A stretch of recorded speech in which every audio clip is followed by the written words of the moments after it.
or the planning commissions started receiving RFPs or requests for proposal for the construction of Main Street. And they did that according to a report from an undergraduate over at UCI from the planning and policy decision-making department, something like that.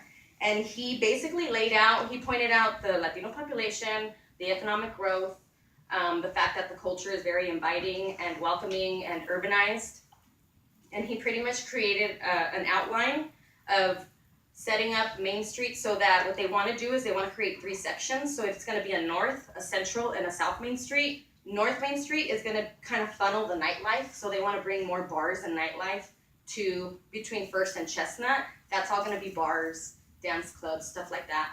And then from Chestnut to Edinger, they're going to do like luxury apartments, which is going to focus on with the commercial on the bottom and then the residential on the top.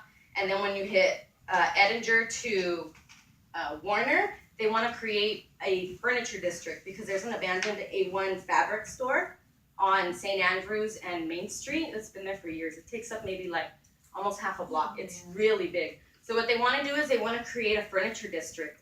All that area, they want to turn it into some sort of like warehouse furniture stores and stuff like that, because we get so much traffic, especially on Main Street, of people that work in downtown Santa Ana, that they see it as a really good opportunity to bring more business.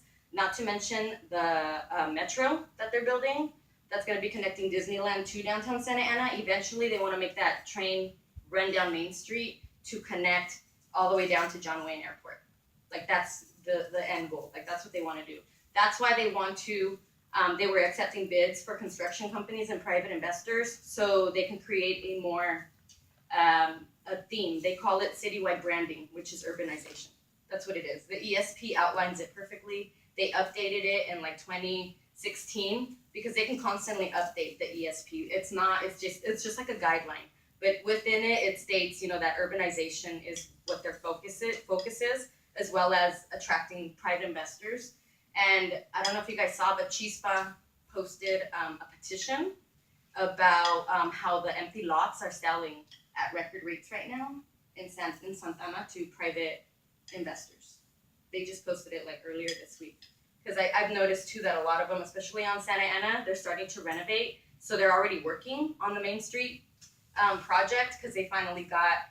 The thing is that 10 years ago, the population, their needs were different. And with the millennials coming into, economic power, they're the ones that are going to be the driving force. They're the ones who want, they prefer the nightlife because a lot of them do like downtown Santa Ana and they think that it's done a lot of good for the city, but they don't see that it's misrepresentation and that they're just being kind of used and tokenized by Downtown Inc. and its affiliates.